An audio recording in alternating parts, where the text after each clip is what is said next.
Hi, it's James here from Sprinkle Donut Forge in Moscow, Texas. And today I'm going to make a little tool for pipe smokers. And I'll tell you how this came to be. A gentleman on the Gentleman's Pipe Smoking group on Facebook, of which I'm a member, put a post on there that he wanted to trade some vaping equipment that he could no longer use due to allergy reasons for a pipe or cigar related stuff. So I had a nice old Peterson pipe. I told him I'd swap him for a vape mod just to see if I want to start doing that again. Anyway, he found out I was a blacksmith, and he asked me, he said, have you ever made any hand-forged pipe tampers? Which, instead of sticking your finger in the bowl of your hot pipe here to knock everything down, you use a little tamping tool, a little pipe tool. So it gives you a lot of potential for making a nice little fancy pocket-dwelling item to use in your pipe. And, I smoke cherry Cavendish. I like the smell. None of that three-finger tobacco. But anyway, I've always used my finger because I ain't got much feeling left in that half burnt off thing anyway. So what I want to do is I want to make this out of something that's a bit resilient. And when Sully from Shamrock Forge dropped by my smithy, he brought me some gifted items. Stainless steel. It's the non-magnetic type of stainless steel, and it's really hard stuff. And he used the same material to make his journeyman spike that's in my post there. And here's a piece of it I've straightened out and made a thing out of already. So I'm going to get this in the fire, get it hot, and we'll see if we can make some kind of little pipe tool for this gentleman. And I'm going to make it a little bit fancy, see if I can't put a twist in there. So let's get it hot and we'll go from there. See you in a minute. Alright, first I'm going to draw this thing square down to a smaller diameter. Let's get it out of there.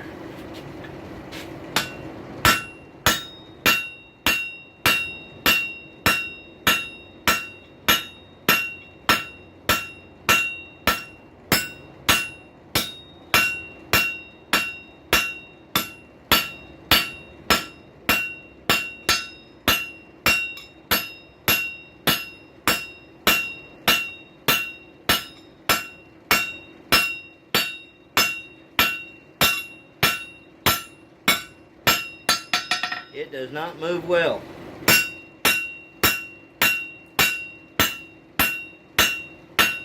But it also does not form scale like regular steel.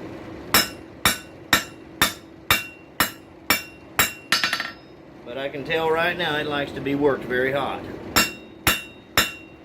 It's still glowing, and it's just like hitting cold steel.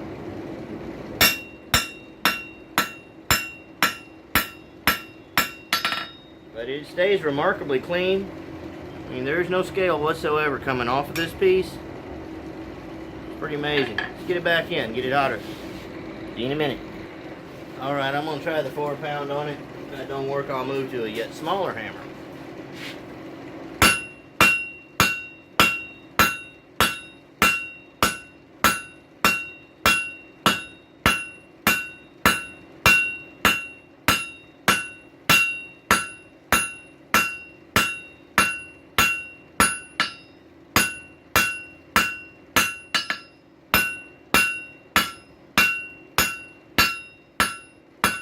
Try to avoid the trapezoid deformation that happens when you draw a square. The way this stuff behaves, I don't want to have to deal with trying to straighten it.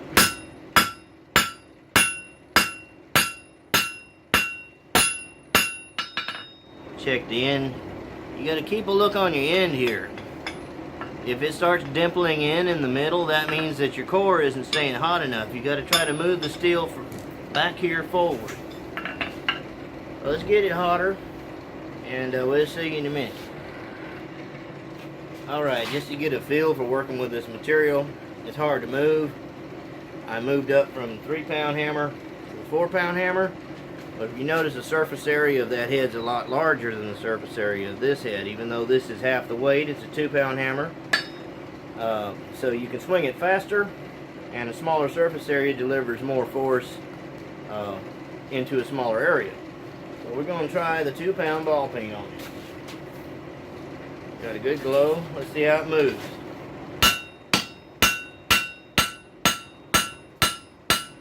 Much better.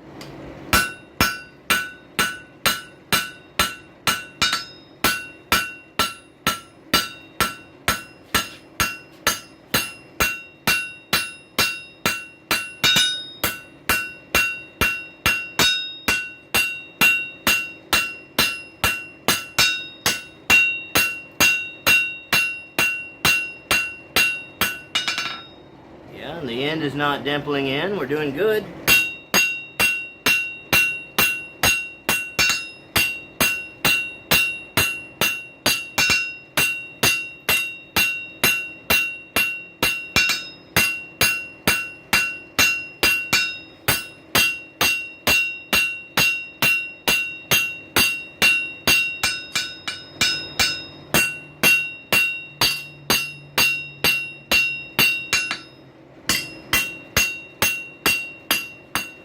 Knock the corners down.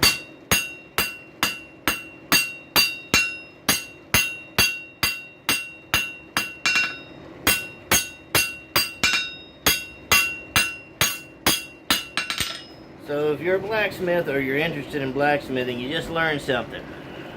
That smaller surface area moves steel better in a lot of cases than a heavier, bigger hammer. You figure the bigger hammer is going to have a bigger impact, but it's spreading that impact over this entire area, so you're not really getting the full force. That's only 2 pounds, and it outperformed the 4-pound hammer 3-to-1 because I was able to swing it faster and deliver all my force into a smaller area. So there's a worthwhile lesson for you. It doesn't always take a bigger hammer to move steel, but this has its purposes. Depends on what you're doing. So let's get this thing back in there and we'll go again. See you in a minute.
Notice I'm not rearing back behind my head and bringing this hammer down. I'm letting my wrist pivot the hammer.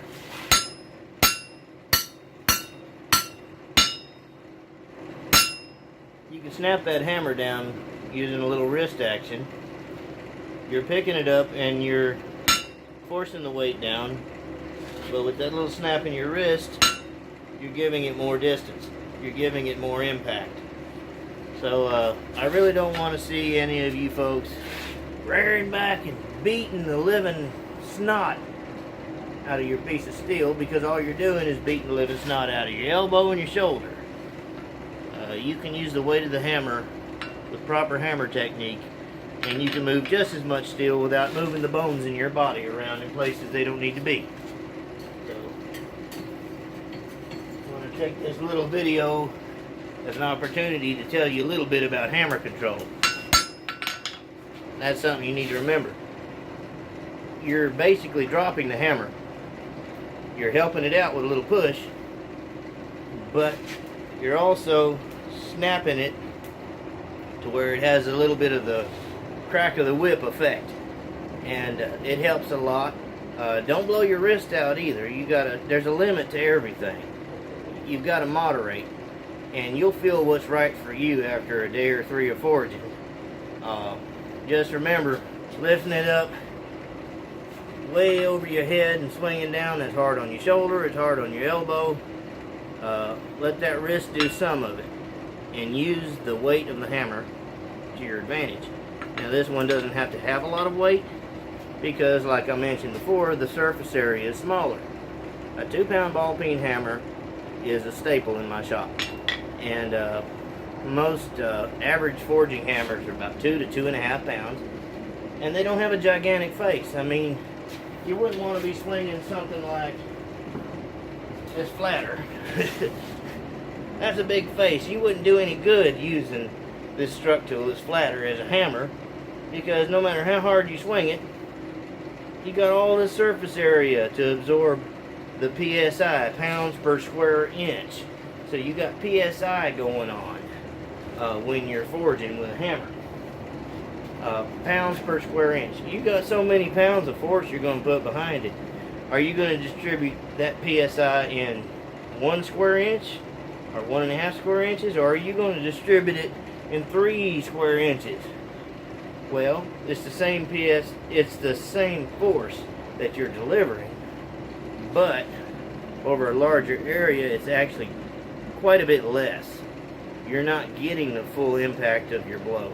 You're not getting the full how do I put this?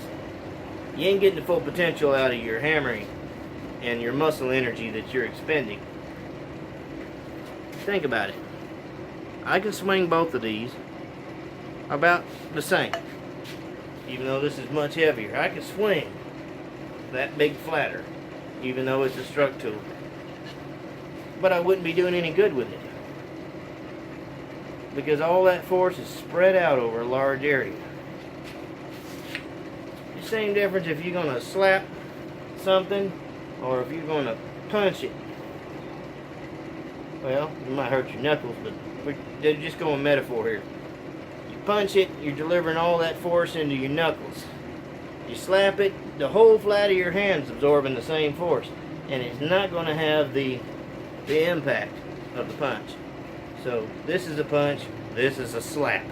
If you look at it that way, it kind of makes a little bit of sense. I hope so anyway. Chisel, chisels, always follow.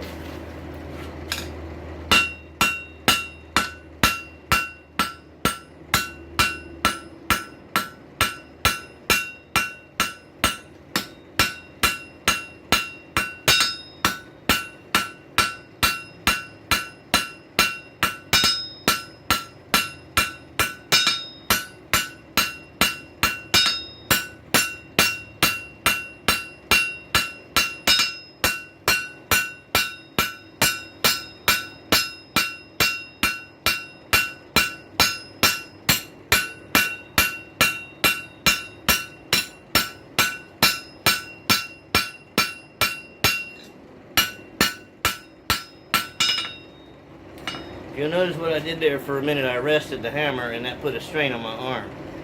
That's one of the reasons that I, between blows, will let the hammer hit the anvil to help me bring it back up for the next one. To me, it's a rest. Some people call it a habit. You get into a whole different subject talking about why we bounce our hammers on the anvil. For me, I just stopped the hammer in midair, that's hard, or oh, it dropped it by my side, I just pulled on my elbow, see? You let the impact of the weight of that hammer hit something solid, which is your anvil. So that makes more sense, doesn't it? Let that taper off onto the anvil. It's not pulling on any of your muscles, because everything in your shop is replaceable except you. You don't want to damage you. So get it hot. See you in a minute.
Starting to feel a little tickle in the handle. It's getting warm. I got a big nail header I'm going to check this out with. Oh yeah. Basically what I'm going to do is make a big nail. Needs to be drawn down another at least 2 inches. A fella that's going to be using this for his pipe, he don't want a large, cumbersome, long object to keep in his pocket when he's using it.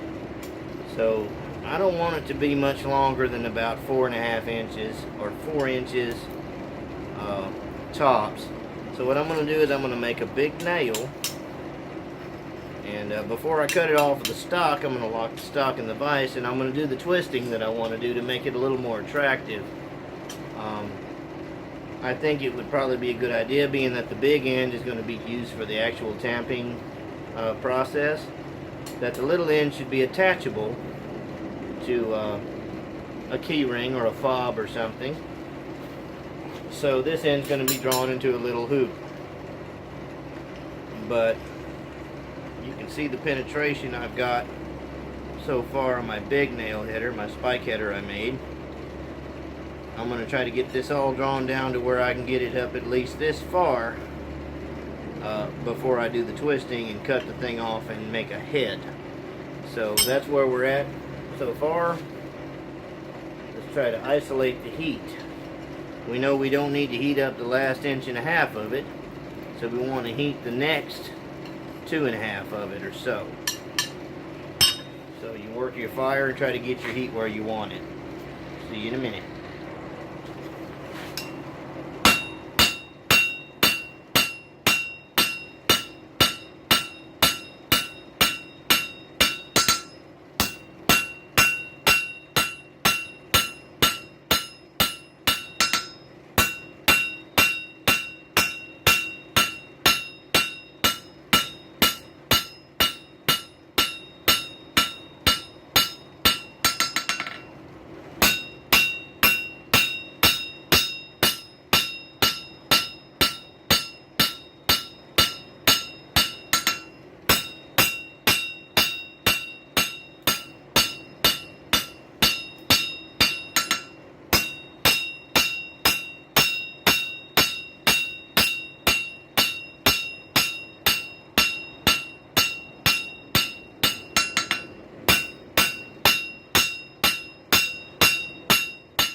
We're getting there.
Yeah, we're getting somewhere now. A little less talk, a lot more action.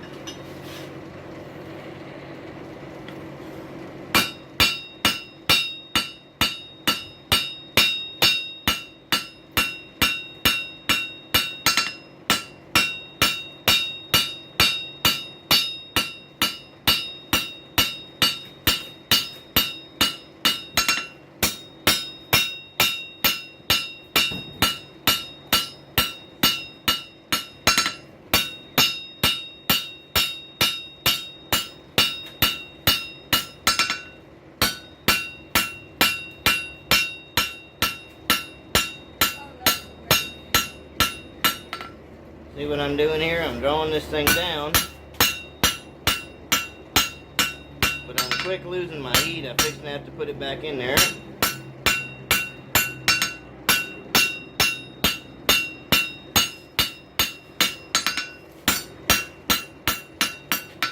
Let's check fit, get it back in.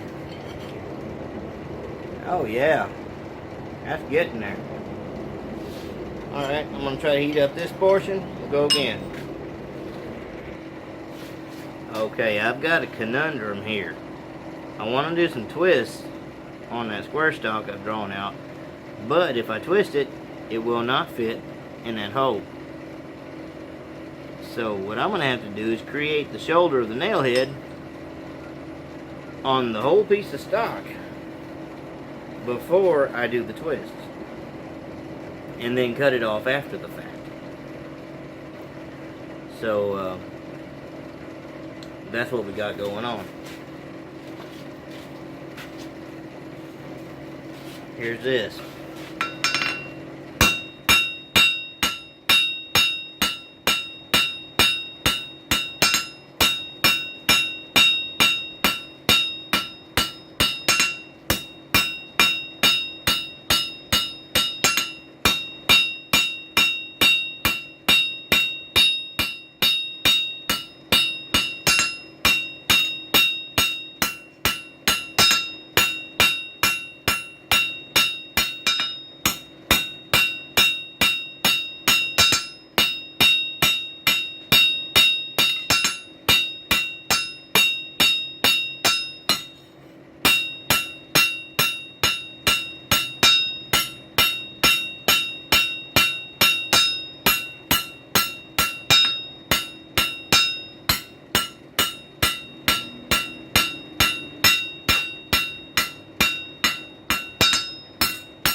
See how much goes through.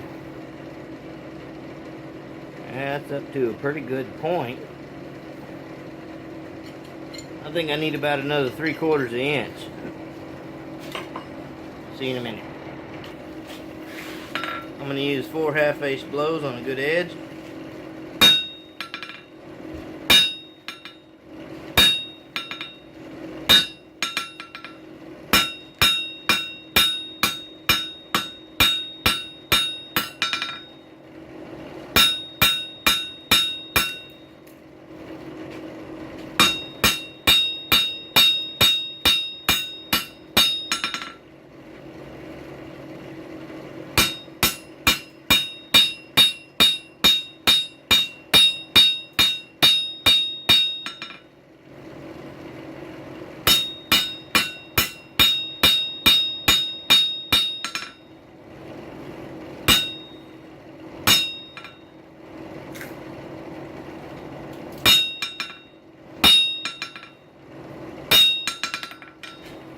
By aligning the edge of the anvil with the edge of my hammer, I'm able to create a beginning of a shoulder. So that gets me pretty close to my target area. I believe I can drive that much in through the Fritzel hole when I heat this stock up. So we're going to try to head this while it's still connected to the piece.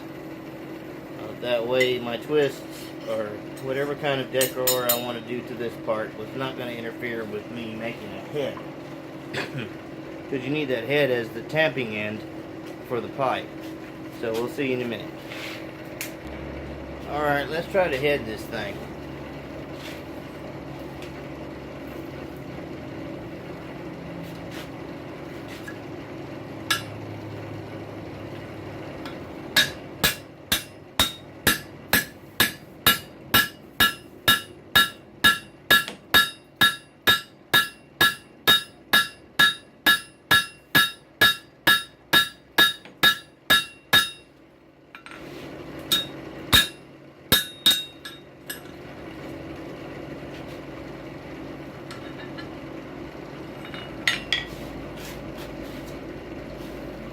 Cool your tools, take care of them.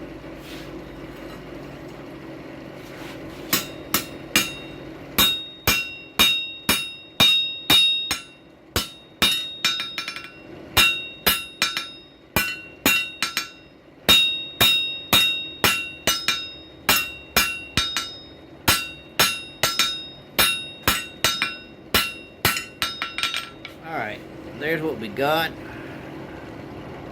I think I want to do that one more time and kind of create a heavier shoulder, because I'm going to be doing some grinder work.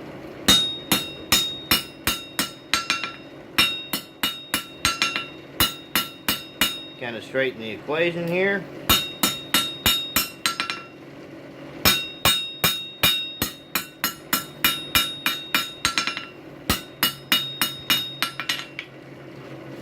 Back in.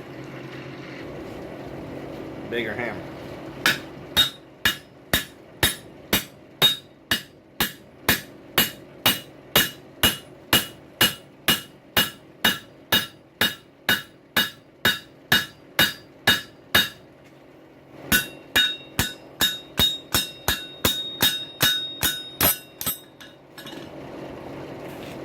Let it fall.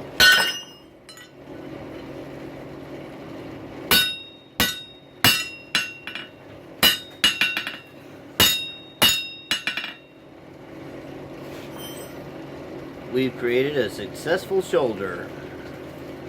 Next step, keep this portion up. I'm going to do some twists in the vise. And for that I'm going to use an old tap and die tool. We'll see you in a minute. Well, here it is, hot. Twist it.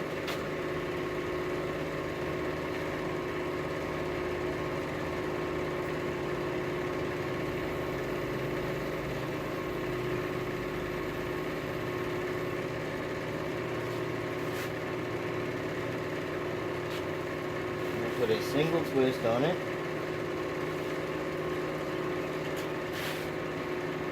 I want it to be kind of symmetrical. Wow, there's actually a little scale forming on there. Surprise, surprise.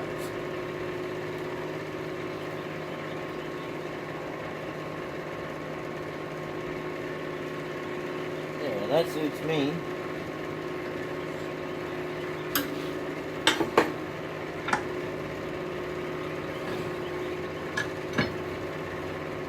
Get a brush and brush it off. Show it to you.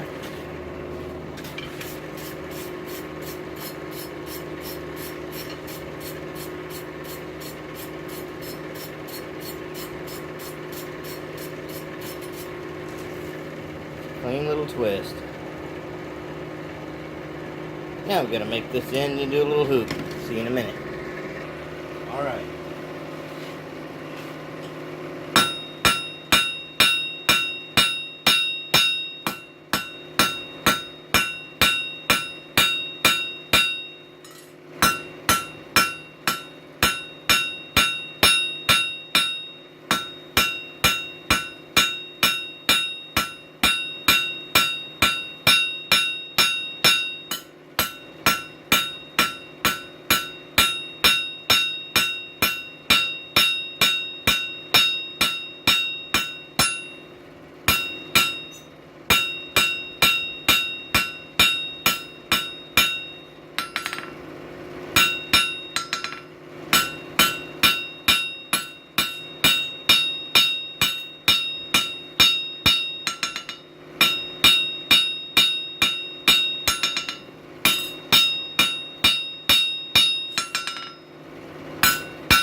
Back in.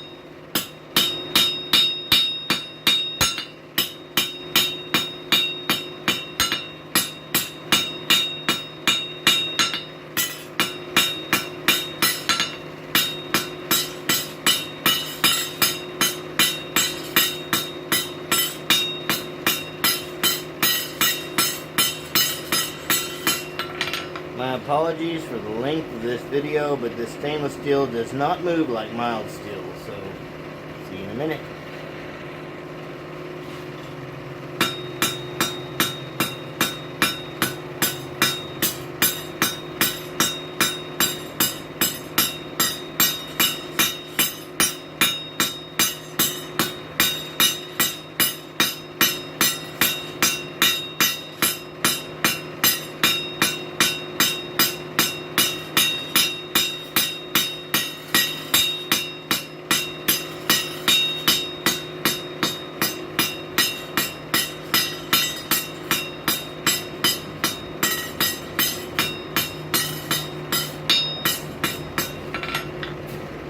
Got her pretty small. We need to make a little hoop.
little heat.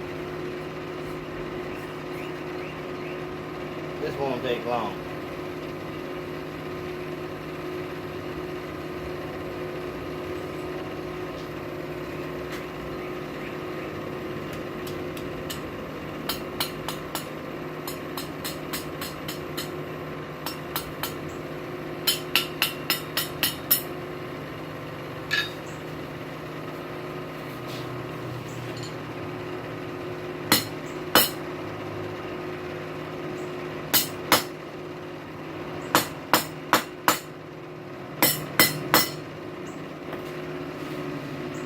There's our little hoop. Now we're going to cut it off. See you in a minute. Might want to put in your earplugs. It's going to be kind of loud.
See you in a minute.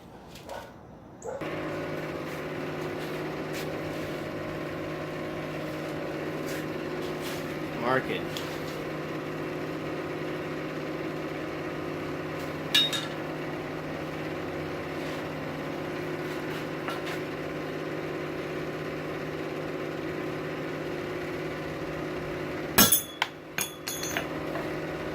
Marked. Now some grinding.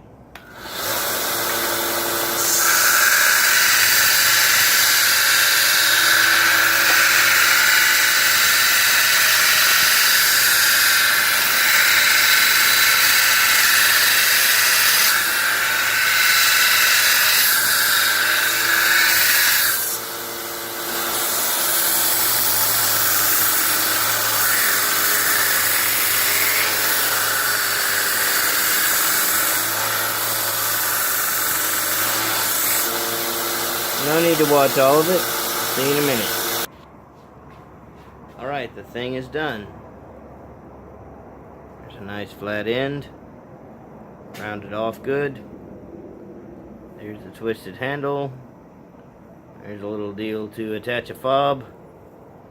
It ended up being exactly 6 3/16 inches long, according to my glorious Champ Ironworks ruler. If you haven't got one, check out Champ Ironworks and get one. They're worth the money. So let's see how this works. Here's my pipe, tobacco, get her lit up, and use the tamper.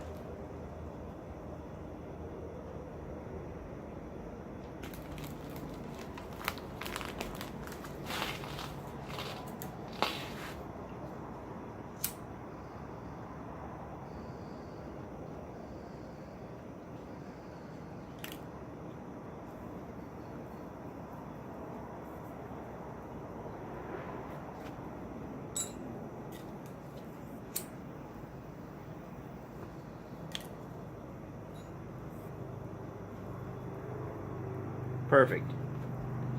Well, that's all I got for this evening. Bobby, made you a thing. Hope you enjoy it. It's stainless steel. It'll outlast all of us. I hope you enjoyed watching this being made, all of you. And that's all I got for this evening. Until next time, bye.